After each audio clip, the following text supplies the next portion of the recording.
Hello people, you are welcome to another refreshing episode on the East Desire Show. I have with me in the house today the former Commissioner for Information and Orientation in Osun State. She is also the former Managing Director and Editor-in-Chief of the New Telegraph newspaper, a former President of the Nigerian Guild of Editors, and she has worked in several newspapers including The Sun and The Punch. She is no other person than Mrs. Funke Egbemode. You're welcome on the show, ma'am. Thank you. It's good to be here. It's good to have you here. Okay, see, with this, your career spanning over 3 decades. Wow. With so many places you've gone, so many positions you have held, how would you describe your journey? It's been a journey of favor. It's been about hard work. It's been about focus. And about God's grace. That's interesting. But you did mention passion. Passion is not one of them. To stay focused on anything, you must have a passion for whatever it is you're focused on. I've always loved to write.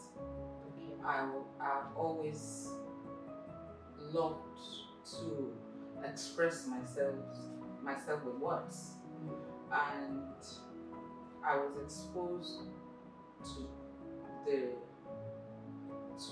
books, to stories very early, being the daughter of 2 teachers. Wow. So I started reading and writing very early because as a first child, I think my father just wanted to make a statement with the way he raised all of us. And being the first, I think he got it right when it came to reading and just wanting to be around books. And for a school teacher, I had a rich library. I always tell people that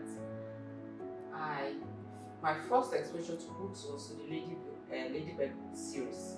Okay. I don't know if children, toddlers Have that now. Yes. The Ladybird series started with the one that helped you to count, and all the way to when you could piece words together into sentences and all of that. And then I moved on to, by the time I was in primary 4, I found that I could explore things outside of my school books. So I started reading for leisure. And I started reading for leisure that early. And that I'm able to express myself in the English language, it was not because I was exposed to the language specifically without the mother tongue. In actual fact, speaking English at home was not welcome. My father insisted that we spoke Yoruba. So I speak and write Yoruba as well as I write English. Wow. And my first set of books were also the D.O. Fagunwa series. All of them. Igbo Irunmole, Igbo Olodumare, Aditu Olodumare, the whole works. And then I noticed that he also had in his library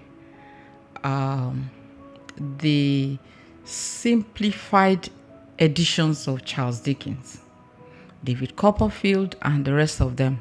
So I also read a lot of Shakespeare simplified versions by the time I was 11. 11? Yes, there were simplified versions, not written in the King James's English, the Shakespearean English kind of thing. And so I just enjoyed reading. And then I discovered certain writers that I wanted to be with. I wanted to write like them. And so the passion grew very early. Unconsciously, my father didn't know he was raising somebody who would write. He just wanted all of us to speak and write good English. And that was it. That was, I'm just providing a background for the passion. Yes, very interesting background. Okay, so you would say that you don't have any regrets practicing journalism? None whatsoever. No regrets. Wow. No regrets. There are things I'll say that, I wish I had done this better. But journalism gave me more than it took. Okay, so in balancing everything, I think this is a path that God chose. Otherwise, the bumps on the road would have tripped me, would have discouraged me. I'm not saying there weren't moments of, I'm tired, I want to slow down, I want to get out of here. Yeah, there were times I considered advertising. There were times that I said, I'm just tired. This is also long winding and full of storms. But because God has been part of that journey, the storms didn't last. And then God kept me in those moments of storm. So I'll say regret can't be the word. For if I felt anything negative about journalism, it's not regret. Nice. Okay, so journalism has always been the passion. It has been your first love. That's what you always wanted to do. No. Okay. What did you want to do? I just wanted to write. Oh, okay. I just wanted to write. Now, my English language teacher in secondary school was an Indian. Indian? Yes, Mrs. Alexander. Oh, wow. And she said to have A1 in English, you need to write an essay a day. You did? Yeah, so I wrote an essay a day. I actually made A1 in English. And so also trying to write started not just because I wanted to express myself, I also wanted to make A1 in English. Okay. And it actually worked. So when I finished my O-levels, I continued to write essays. The red letter day, the accident I'll never forget, my first day after school, after holidays and all of that, I kept on writing based on the YX syllabus as guided by Mrs. Alex. Even when Mrs. Alex was no longer there, I just continued writing. I think it was in moving from one place to the other over the years that I lost my bundle, because I wrote it like in an big exercise book, and I was able to, yes, because I wanted to also use it to encourage my siblings and anybody close to me then that it's possible to make A1 in English. The formula for me was write an essay a day. It wasn't difficult. It was not going to take more than an hour of your day, and there are 24 hours in a day. So in secondary school, I moved on from all the books I had in Daddy's library to the Pacesetter series, James Hadley Chase series, and then there was another romance series then. I can't quite remember now. And Meals and Bones for me came after O-levels. Right after O-levels, I moved on to Meals and Bones, and then the serious American writers, British writers, and I just discovered that I loved Sidney Sheldon. And of all the writers, he actually was the one I wanted to write like. I still admire him till today. The short, sharp sentences, I still love them. So it was because I wanted to write. The passion started from there. But as for journalism coming into it, it wasn't my first love. Because I am a teacher's daughter, failing any subject at all wasn't an option. So you got kicked, you got knocked for failing any subject. So by the time I was what we called Form 4, I think it's now SS2. I was still confused whether I was an art student or a science student. So I wrote even 9 subjects for WAEC instead of, most people wrote 8. I wrote 9. 9 is at least then it was the maximum number of subjects you could write because I was doing well in the sciences. Until towards the end, in my final year, when I think they changed, my math teacher got a job in the bank, and then they brought this very troublesome Ghanaian teacher, and I told myself, if I was no longer doing physics, chemistry, biology, what did I need math for? And so I lost interest in math. Because I never failed it until then, until the final year. I just decided, okay, so let me move away from French and math. And I had to choose, maybe I would have dropped any other subject, but of course I couldn't drop Yoruba unless I had found somebody who would pay my school fees. So it was just fate. It was just God's order that I got into journalism. I was doing my youth service in Ilorin.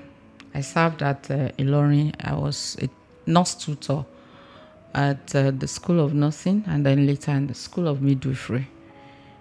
And I was in Lagos just for a short break and then decided to stop over to see my cousin at the Prime People magazine. He was the production manager. And I went into his office and he said, come, let me introduce you to the general manager. Come, let's go to the editor's office. And the GM the GM is still alive. He's in his 80s now. Kulusa Kagbo, the editor, a Sierra Leonean, has died. He died while we were still on the job in Prime People. They gave me my first assignment. They just told me to go and research something I had to. And I had 24 hours or so to do it. I did the research, I brought it back, and they were impressed. And then they asked if I wanted to join them. I said, yes, I like what I read. I like what I see. So, and I became a freelancer. Just like that. That was how I got into journalism. I returned to Ilorin to complete my youth service, but I was already a freelancer. Yeah, so I was already doing stories for them. And I had an automatic job. Interesting journey indeed. Mm-hmm. So I see that you write a lot about marriages and relationships and all that. Mm-hmm. So what would you say the marriage institution is today? How would you view the marriage institution today? It has gone through years of a lifetime, many lifetimes of bashing, trial and error, cultural changes, behavioral changes. Everything has happened to marriage. Marriage has become like technology. I was rearranging some parts of the house yesterday and I saw the video cartridge or something of my 40th birthday. And I carried it and said, what am I going to do with it now? How are you going to watch it? VHS? So I called my son, who is in tech. Okay. Said, okay, we'll see if we can convert if you want to watch again. That's what has happened to marriage. too many things. Constant changing world.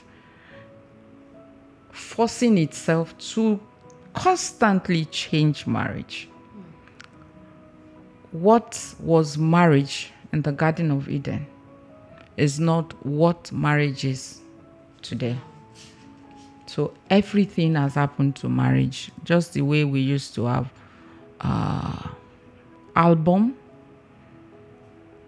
and then we went to cartridge, car radio, car cassettes. We went to diskettes, and all of that.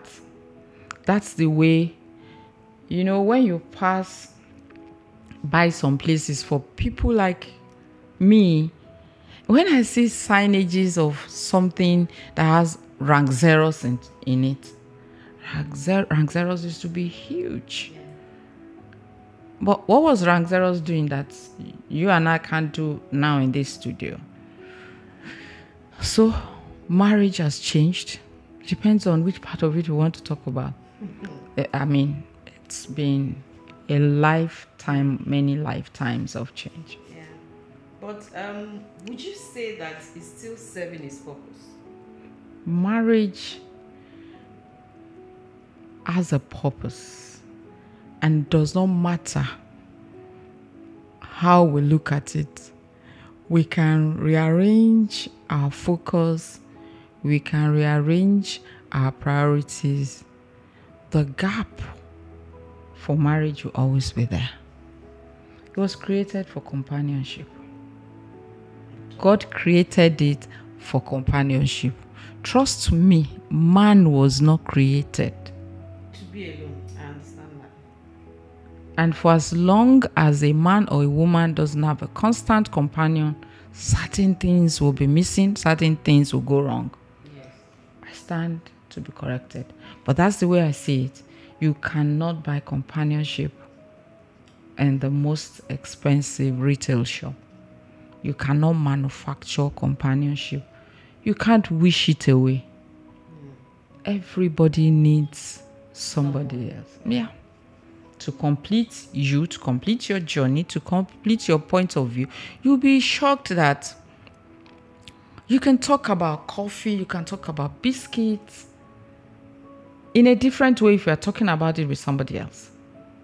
In fact, you will see a cup of drink, a glass of wine. You will describe that glass of wine in extra sentences because you're discussing it with somebody else.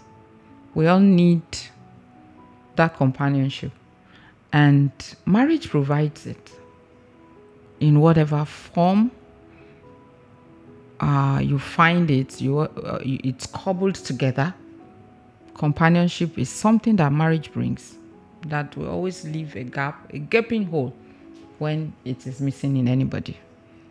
Okay, I understand that. Marriage gives you companionship, but do you have to be married to have a companion? Or is there, what I'm trying to say is that, okay, like we said that marriage has changed and all that. Does marriage need to be modified?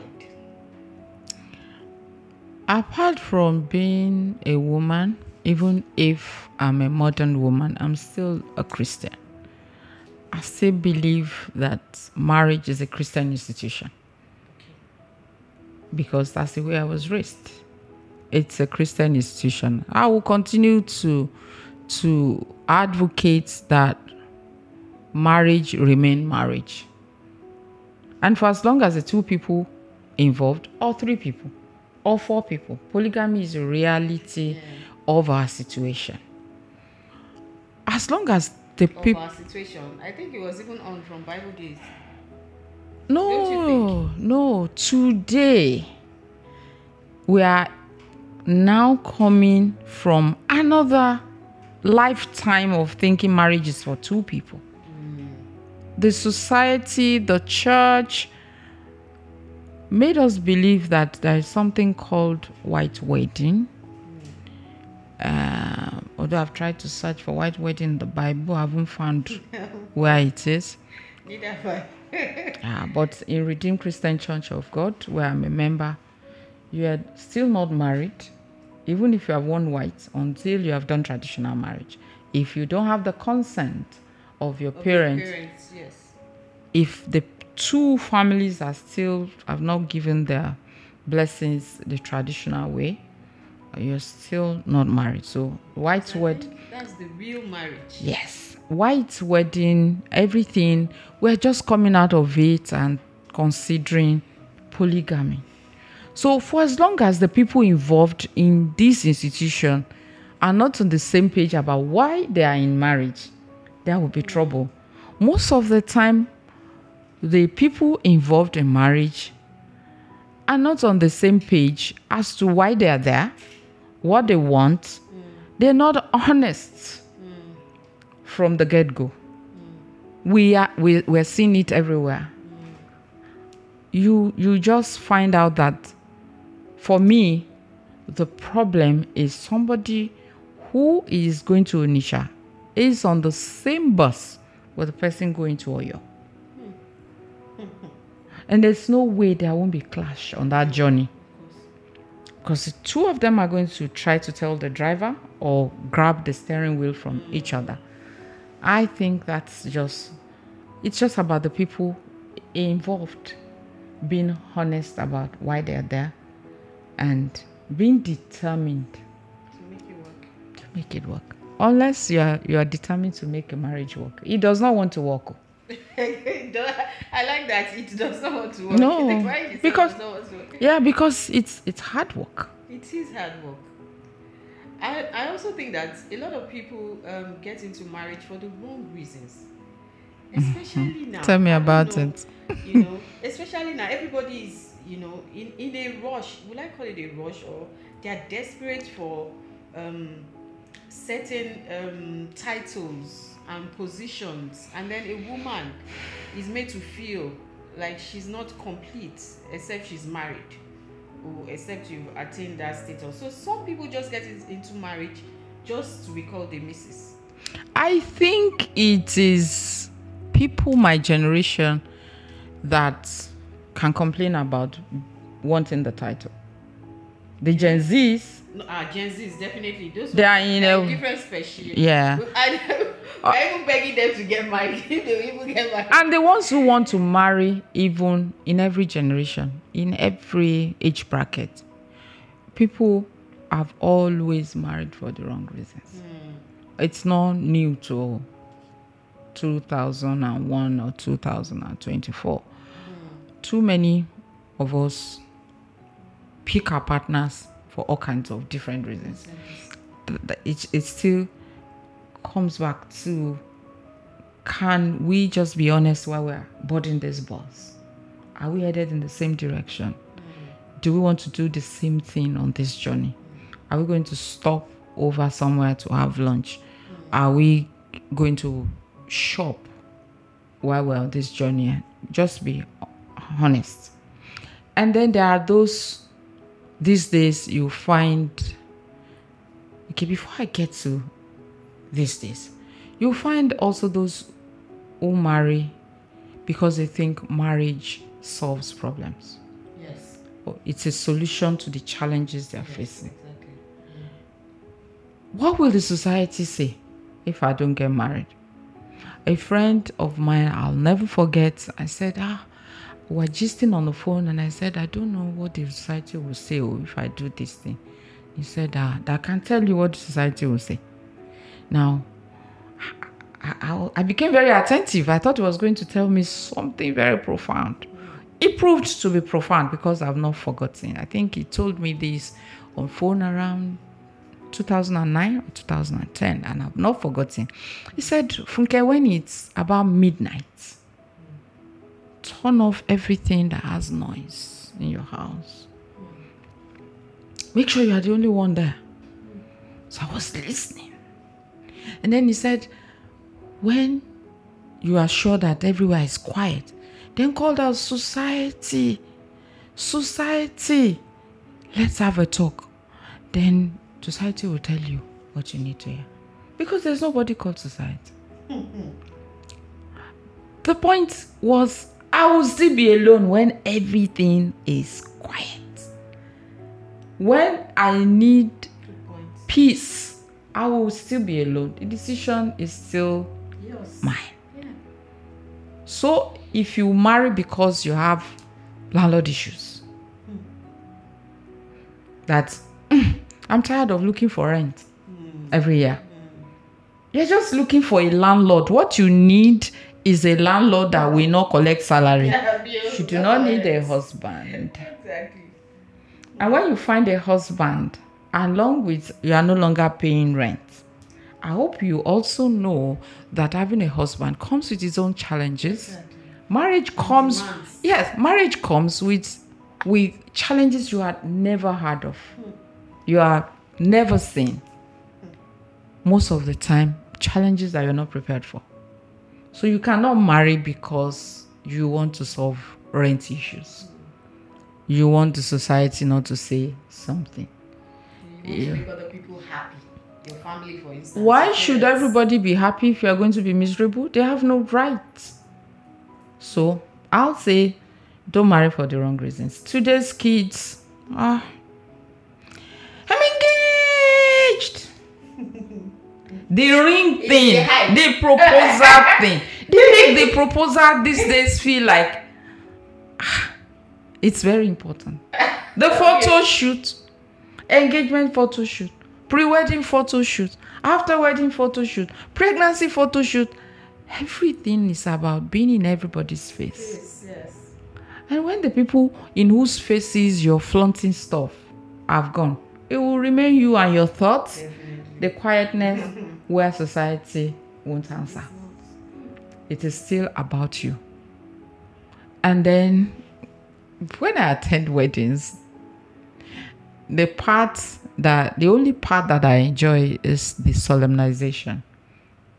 It's only in church or during a car that there's any kind of solemn assembly touch. Once you get to the reception, it's like the bride, the groom, everybody, the bride and the groom have decided that we're shooting a movie and we're the lead actor and lead actress. It's like a huge performance. The solemn touch disappears. And it makes me think that, do these people even know what this evening will be like? Because marriage starts in the evening. Once the dancing stops, the reality begins. The wedding is different from the marriage. And you see too many things happening too quickly, too often. Things that just break your heart. This sweet girl goes into depression. This sweet man that you thought was going to be everything better than his dad just become one sad fellow. One human being just wants to stay at work and not go home. And he's acting out because he's unhappy. Now he has more girlfriends than his grandfather had wives. So, going into marriage for the wrong reasons is one of the major things wrong with the marriage situation now. Okay. Sometimes I also feel like people get into marriage with unrealistic expectations. Like the rent thing. Like you think that the guy will always be able to pay rent. What if he doesn't want to pay rent? Or you think that everything will go well, like the way it is now, the lovey-dovey before the marriage. You think that, okay, the whole duration of the marriage is going to be that way. Every day is going to be the same. They're going to be all over each other and all that. But it usually doesn't happen, and then that starts to... It will never happen like that. Never. Life is not cut and dried. Life itself is not predictable. Okay, so you buy a brand new Prado. It's going to ride like it's brand new every day? No. That's true. You move into a brand new house in Banana Island. It's going to remain brand new. There are no challenges with living in Banana Island. There are. Yeah, they are. So, for me, that brings us to the issue of parenting. Failure of parenting is also major in what marriages have become. It's like we parents set up our children up for failure. It's not just about them. These children, we are caretakers. Are we actually taking care of them? The energy, the devotion that parents put into putting their children through school, they do not do it with getting them ready for the rest of their lives. Go get your certificate. You must make your A-levels. You must do masters. Those are the important things. You must go abroad. In fact, today it is starting with, I don't want my baby to be born in Nigeria. Look at what goes into having a baby abroad. Do we put that, half of that, even in Naira and Kobo, in preparing our daughters and our sons for marriage?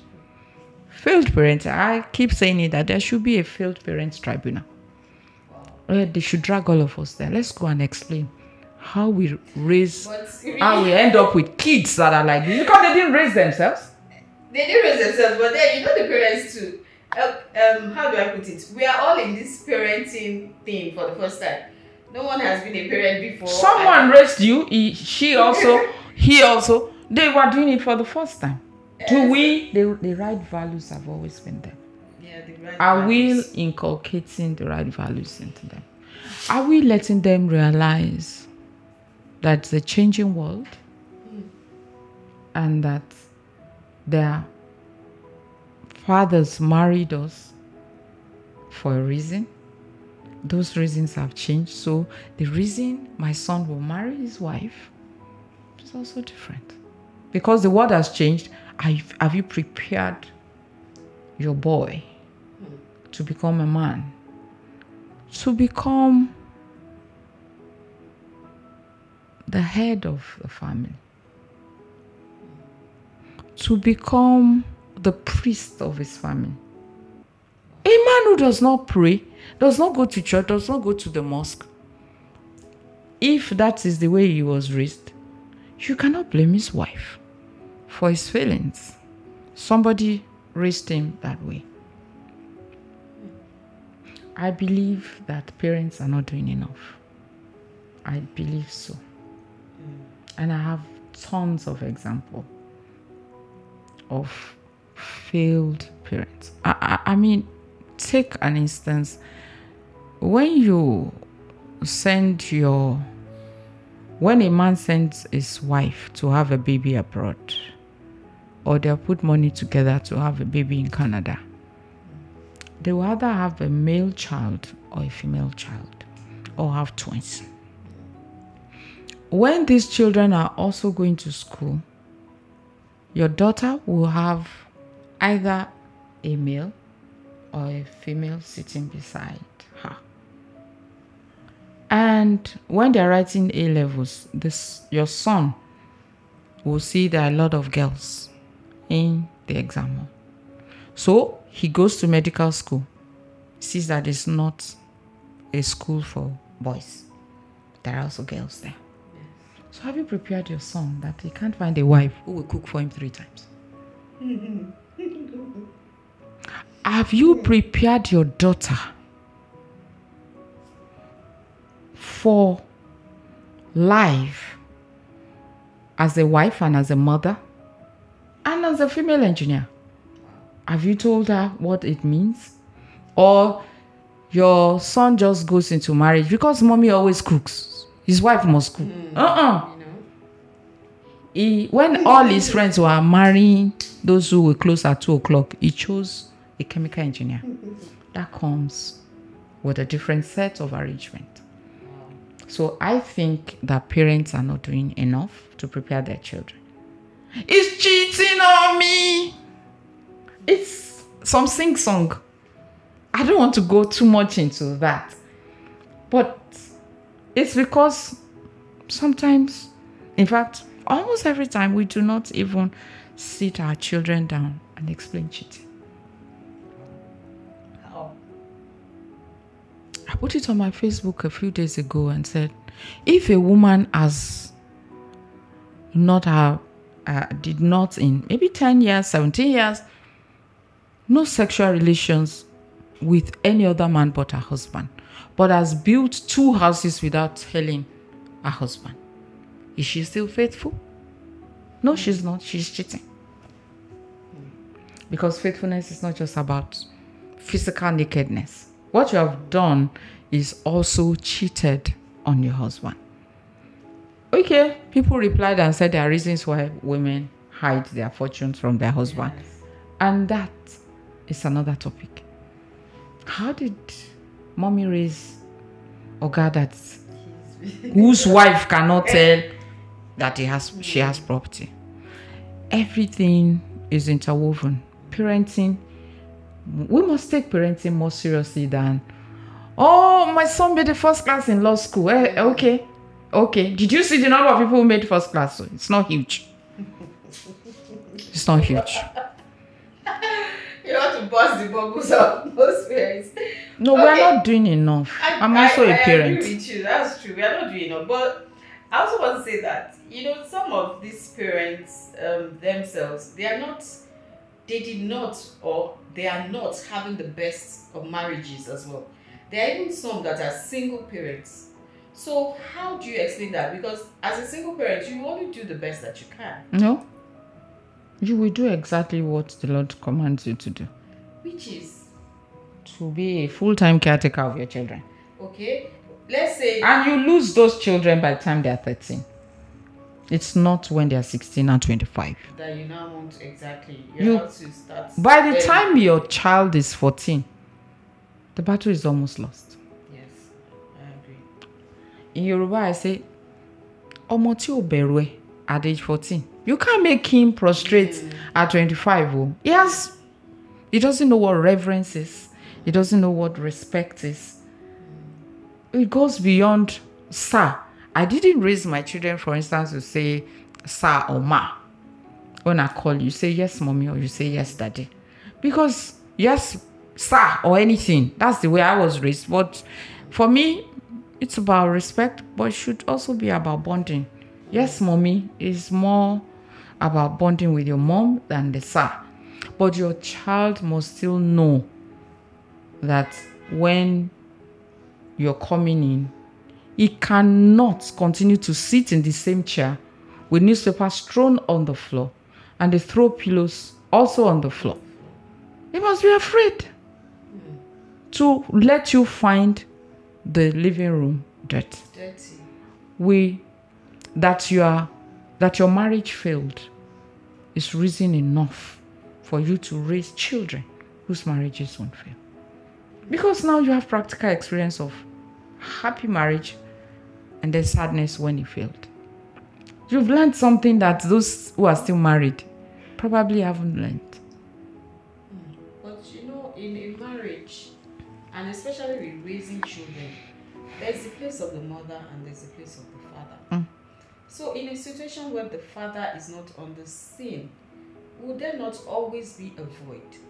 Because as a woman, you can only perform your motherly duties and all. Of course you try your best to cover up both parts, but does it really work? At the end of the day, does it not leave a gap, a void in the children, that place of a father, the role of a father? A gap. It does not have to be a void. It doesn't have to be that huge. Okay. You just do your best to teach these children what they need to know. I mean, come on, let's look at it the way we were raised. What were the daddies doing? Most of the raising of children is left to mothers. Is it our mothers that taught us to cook or our daddies? For me, I'm lucky. Those of us in my age bracket probably got fathers who taught us to cook. You know that my father is still alive. My mother has passed. But there are still things that I want to cook. And my mother has been gone now 4 years. The first time I picked a phone, I had forgotten she was gone. I wanted to cook something. I had forgotten which vegetable to use. No. I was in Ghana. I didn't know whether I was supposed to boil the cocoyam leaf or just cut it. And then when I remembered, I asked Daddy. And he said, no. You just cut and put there. There are things my daddy taught me to do. We still have that bond, you know. But most fathers are just providers of money. Exactly, you know. Most children went to the mosque, went to a salatu with their mummies. The daddies are usually around maybe for Ramadan, to eat in the night, on the early hours, and women have always done the heavy lifting. So if you end up a single mother, it's even easier for you than the single fathers. Those ones are they still have to. They're not domesticated enough. I don't think men are really wired to fill our gaps. We fill their gaps better than they can feel. So whatever it is that you saw was missing or whatever broke your marriage, just teach your children to ensure that same thing does not make them trip, does not make them fall, does not ruin their relationship. Let's be realistic with children. We need to be realistic. You know, these days they say that women are leaving their marriages because their husbands are cheating. And then they end up being ex-wives and graduating to becoming side chicks who more men are cheating with. And it is the truth. You can't leave your husband because he cheated. You don't think it's basis for living? Never, ever will I think so. For me, it's an acceptance of defeat. It is ceding my territorial integrity. It is not protecting my space. No. I don't think I'm going to marry again and then because one man has cheated, I will now live for one stray bullet, one tiny girl, one other woman just comes and takes my space. No. The way soldiers protect territorial integrity of the nation is the way wives should protect the territorial integrity of their marriages. Don't leave because your husband has a girlfriend. Get your man back. How? I don't know. What if he's a serial cheater? It doesn't come to a point where it takes you for granted because you are taking it. I won't tell you everything on this one. On another edition, we will. A few. No, anybody who has been reading me for years knows my views on serial cheaters, how to deal with a cheating husband, how to hold your own when you are being cheated on. Oh, you think the guys don't have blood flowing in their veins? Treats. Look for what will hurt him and do. Wow. They will come back home. I don't think a woman should leave her home because of cheating anyway. I don't think so because I think the marriage as you are leaving, somebody else is ready to pack in. So and make my children bona fide owners of their father's house, stepchildren. Exactly. No way. My children are not becoming stepchildren just because the man can't keep his zip up. No. It's their home. I'll keep it for them.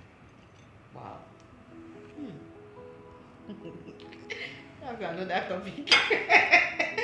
Another topic on this one. So let's go back to people getting into marriage for wrong reasons and ending up quitting the marriage.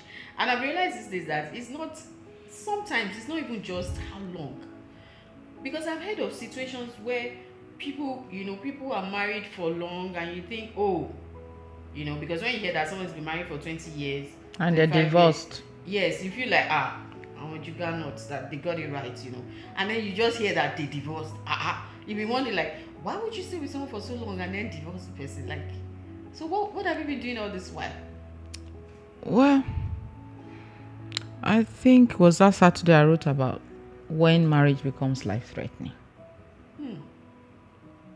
Sometimes you think you can't take it. And then you ride out many storms. And then you get tired. You don't just want to ride out the storm. You just want to watch it blow over. And then it gets to a point where you don't want to be part of the storm any longer. Unless you talk to those who quit marriages that have been on for 10, 15, 20, 30 years, why they quit,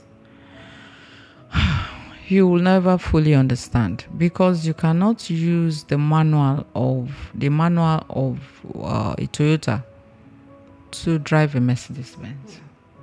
So these things happen. They're not common, but they do happen.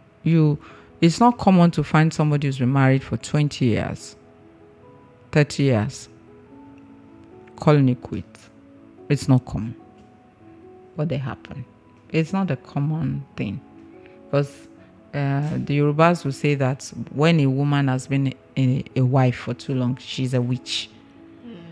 It is because she has seen it all. Yeah. You can no longer rattle her cage. You can no longer threaten her. It gets to a point where your husband says, I'm not coming home. If you do not do this, I'm not coming home. You just tell him, just stay safe out there. Just be safe. Just come back in one piece. And then you call his driver. Hope everything is fine. Is Daddy okay? Daddy is okay. So they think you're a witch. You're just tired of running after somebody because he has a condom he hasn't used. Let him go and use it and come back.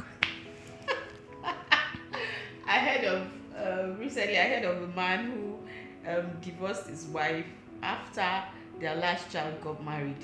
And that's even a man, I'm like, a man. After waiting so long, and it's not their first child or their last child. He waited until their last child got married, and the next day he filed for a divorce. So I'm like, what happened? What was he waiting for? I would like to hear the story. You also hear this Alakija, I hear that they've been married for 30 years or more. So I'm wondering that what could have happened now? Because you don't even see this type of marriages often, like, oh, the woman is so successful, and she has a home, she's married, her home is seemingly happy, everything is going well and all that, and then it's like a shock. I just hear that he's on the block. So you begin to wonder, okay, why? Because sometimes the society makes us to believe that women who are successful, they don't have happy marriages, they don't know how to keep a man, they don't know how to keep a home and all that. So when you find a woman who has stayed that long in marriage and is still successful, you wonder, you are it's a good thing to see that, oh, this can actually work.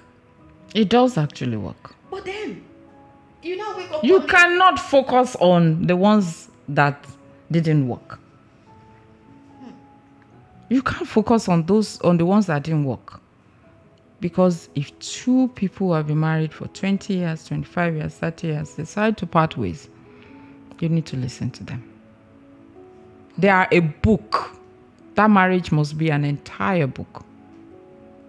And Mrs. Alakija is like a big sister. So this still hurts. And whatever happens in a marriage, only those who are in there can tell the story. And you see, the way we don't always tell our stories. So I don't think we should focus on why marriages fail. Let's focus on why marriages work. And there must be a reason why the man who left his wife or filed for divorce after their last child got married waited that long. We need to also hear a side of the story. And let me reiterate once again that You cannot let the society decide how you live your life, especially if you think you're doing what is right. Because at the end of the day, you're on your own. Is it not because what would the society say that women and men die in abusive marriages? Physical or emotional abuse. It's because the parties are afraid to protect themselves from the society. So we need to do what is right. And there are plenty of marriages working. And for marriages that are broken up, let's find out how they were able to paddle that canoe. 20 years, 30 years. What did they do? Every day is hard work in marriage. So my friend will say, enjoy the day that your husband brings plenty of joy to you. Enjoy it to the fullest. It will help you to survive the days that he brings trouble. You can now look back and say, you will come back. Those sweet days will come back. But if you think it's going to be smooth, they do. Unless you are in the vehicle with the wrong person. And that you are not supposed to be passengers on the same bus. If you are with the right, you must quarrel with your own brother. You quarrel with your mother. So you quarrel now. This is what I tell couples that are close to me. That you have quarreled, please finish it on time. Settle it so there will be room for the next quarrel. So we will not add this one to the next one. Let's just end this one now. Because we will quarrel again. If you are quarreling over is taking my children to schools that I can't afford, you're still going to quarrel over what to do on graduation day. So let's finish this one now. Because this your wife is likely to want to invite to take a shwebi for graduation. So let's sort this one out. And enjoy the good moments. Enjoy the good moments. Once a man is not doing anything that threatens your life, don't center your happiness around what a man or your wife does. Come on. Get a life too. Yeah. Get hard. Get a career. Focus on the business. Get involved in charity. Everything. Like I said, let's not say everything. Okay, so I know that one of the, I say the most important, or one of the major reasons that marriages have issues, where there are problems in marriages, is sex. So what is the problem with sex? Why is it that before people get married, when they are courting and all that, you're actually begging them not to have sex. They want to have all the sex and blah, blah, blah. But when they now get into the marriage, they are not even having sex at all. Sometimes I hear people say they are living in the same house, on the same bed, and they have not had sex in 6 months. 3 years. Husband and wife. How is that possible? It is. Why is that? Because in courtship, you're trying to toast each other. And then reality sets in from after the reception. I say that if you want, it is only men that wake up with an erection.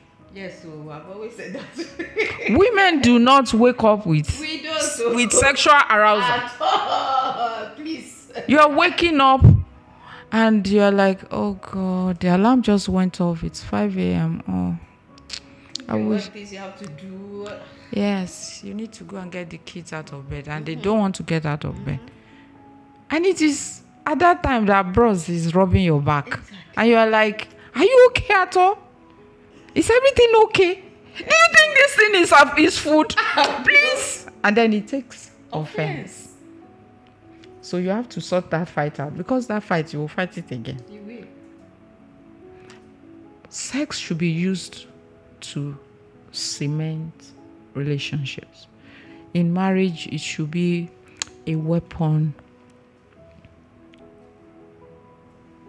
of unity. I also don't see anything wrong in using it as a weapon of negotiation. There's nothing wrong with it. Yeah. Men negotiate with it all the time. So why can't I negotiate with it with my man?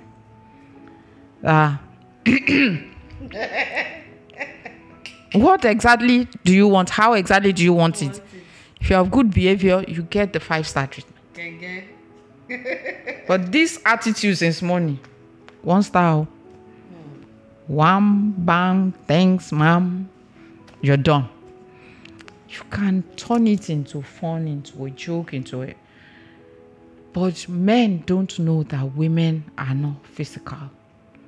I tell people that... They should know by now. Well, maybe their parents did not also tell them that you cannot have... Okay, you can have sex. You cannot make love to a woman that is unhappy. She's just walking. For her, it is perfunctory. Let's just do it and get it over with. And there are women who don't want to do it as duty. Just hold your side and hold my side of the bed. It's just about communication. A man's sexual organ is situated outside his body. For a reason. Ours is not situated outside the body. It's deep in our body because we are not just physical. We're deep. A man's organ is an island. I call it an autonomous community. That thing has a mind of its own.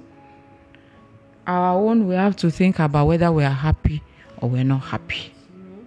If you have called my father names at lunch, called my mother names at dinner, it go hard though. Happy? It now be. The night will be hard though. Tomorrow morning may be harder. Let's just make each other happy and enjoy sex. It's their rights. That's the thing. Well, like, you're my wife. It's your right as a wife to give sex to me. And one of the things I always say is that sex should not even be something you are giving. It's not a duty. It's not. It can be a duty. Just let the man do your duty. And then let him know when you are doing it out of love and when you are doing it out of duty. He will opt for one. Just let him know when you are all over him. When he gets to see a white or a black or red lingerie before they do, or when he has to untie a wrapper. Okay. And all he has to do is just do the thing. I want to go and continue my cooking. There is a difference. Wow. But it should be a weapon of unity. A weapon to negotiate the future of your marriage. Because at the end of the day, where a couple starts is where they will end. With each other, alone. That's another huge. Yeah. I always say that because, sometimes women, once they get into marriage and start having children, they make it all about the children. And these children, they will still leave you. The husband. They won't bat an eyelid when they are done, when they have to leave the house or when they have to go about, especially these Gen Z children. They have to do their own thing. Well, I'm not Gen Z. Me too, I left home now. So I expect my children will leave home. So, and then when they leave, you are left with yourself. And then if you have not built that bond with your partner. When you're stranded. You now become strangers in the house. That's the way it is. If you do not realize that you will end up where you started, your old age, your latter years will be worse than the beginning. Because if your wife is not your friend and your partner, you will feel it. When you get to that junction called Amen junction. When you get to Amen junction, everything will end. Every prayer ends with Amen. Everything ends with Amen. When you get to Amen junction, there could be love waiting and there could be revenge. So you need to choose which. For me, I think the man that filed for divorce after the last child left, that was the Amen junction. Wow. He had been waiting with that divorce idea as revenge. So let's just do it right from the beginning. Why some women also, when they are at that age, they spend their time doing omugo, going to different children instead of staying with their husband. You do not leave a husband that is your friend to do omugo. I don't get so. It is a vote of 3 months, no. 6 months, they leave daddy in the house. They are doing omugo, going from one child's house to the other. And I'm like, how does that even work? You left your husband. The guy stopped being a husband a long time ago. He was a landlord. It is the landlords that are left. The husbands are not left. If you do not let it sink as a man into your head that this woman is your friend and partner for life, you hang out with the boys, you party, you have girlfriends, you also have mistresses that you have rented houses for. Half the year your wife is crying as a loan. In fact, our businesses have grown because she had nothing else to do. Or she has become hypertensive because of the pain you inflict. She has lost her self-esteem. Don't forget that the children are watching. Yes, they are watching. So they're just waiting for when they will rescue mom. And they will rescue her. And when they rescue her, you will eat noodles. Cooked by you. Soggy noodles. Wow. Oh my God. So what would you say is the blueprint for marriage? Why? Is there a blueprint? Just go into it knowing you want to make it work. Go into it with the person that wants to go where you're going. Go into it knowing that it's an institution instituted by God. Go with God. Work out every day with love. Forgive each other. I always say that when any of my children or cousins bring home a partner, the first question I ask is there something you can do you can't forgive? If there is something that you can't forgive this young man, this young lady, don't marry her. Because everything will be done. It's a lifetime thing. But you don't know what you can't forgive until it happens. You must forgive ahead. Yeah. Until it becomes life-threatening. I think what are the things a man is likely to do? He's going to join a cult. He's going to do money ritual. He's going to beat you. He's going to cheat. Children outside. He's going to have children outside. He's going to give you STD. Make the list. And then cheat with maybe your best friend, your sister. Those are the extensions of cheating. There are different types of cheating. No, the cheating is cheating. It is just about how you feel about those who cheated. And now you want to handle it. I was seeing a movie where a man slept with his sister-in-law. And the sister-in-law started blackmailing him. And then he confessed to his wife. And they confronted her together. She was shocked. Wow. They confronted her together. We will fight when we get home. But I'm not ceding my territory. Wow. That's a wise one. That is what I have preached. Unless, when a marriage becomes life-threatening, step back. Let your partner know that you have options and that you don't want to die before him. But if you are cheated with your friend, do you want your friend to take over your house? Ask yourself. Because you are ready. So, just know that you have to be able to forgive your partner everything. Make a list of the things you can't forgive. Discuss with him. Discuss with her. Men, they can't forgive cheating. But they can't cheat. And I also tell them that, okay, the next woman you are going to marry, she will not cheat. Because this one cheated, I didn't bring DNA issues. Maybe the one you marry will bring DNA issues. So, marriage is partnership. It's about seeing the bigger picture. And please, guys, take care of your wives. Yeah, important. While you're still young.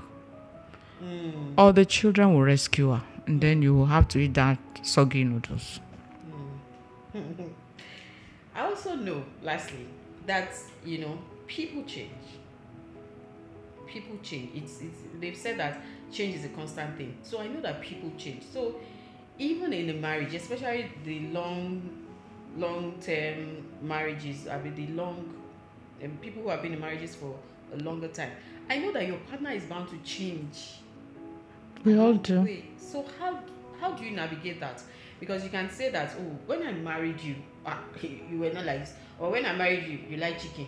All of a sudden, in your 40s now, you say it's only fish. Or, I'm just using that as an example. But, when I married you, you used to be fun. You like to go out. We went everywhere. But now, you just want to stay at home. It's bad change. If you are fun, stay fun. It's bad change. Because I have friends that you never used to be like this. What happened? There's this friend of mine and his wife. I admire them from here to Jerusalem. Because they still club together. My friend is 50. His wife will soon be 50.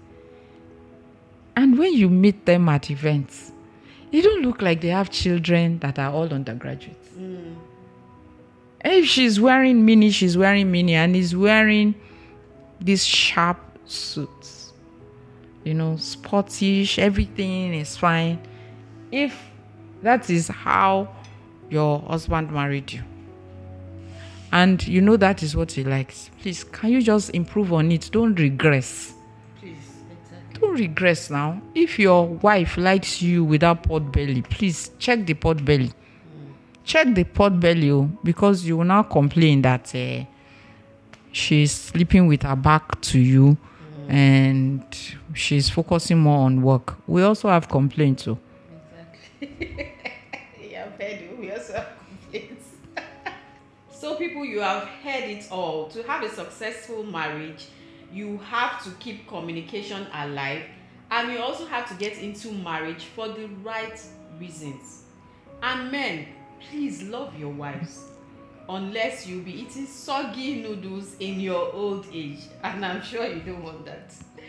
Thank you so much, ma, for those insightful words. We are so grateful that you came today, and I hope that you will come again when we call. I will. I've thoroughly enjoyed myself. So have I. And you will not be leaving without a gift, because you have richly blessed us today. So we want to give something back in return to you. Thank you very much. And this is our gift to you. You may want to open this. Let me help you with that. Thank you very much. It's a customized flask. Oh, this is so lovely. I hope you drink water. You can take it everywhere, even for your juice or something. Very nice. Thank you very much. Thank you so much, ma. Thank you, News Pop.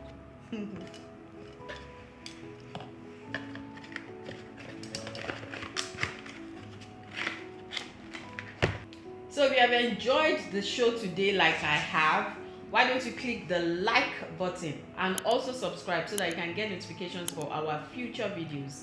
And we'll be saying bye for now. Say bye, ma. Thank you for having me, and bye for now. The newly upgraded News Pop Studio is now available for use at just a token of 20,000 naira per hour. You can come in with your gadgets, or you can use the already made available gadgets in the studio. You will enjoy yourself, and it is just for 20,000 per hour. Thank you.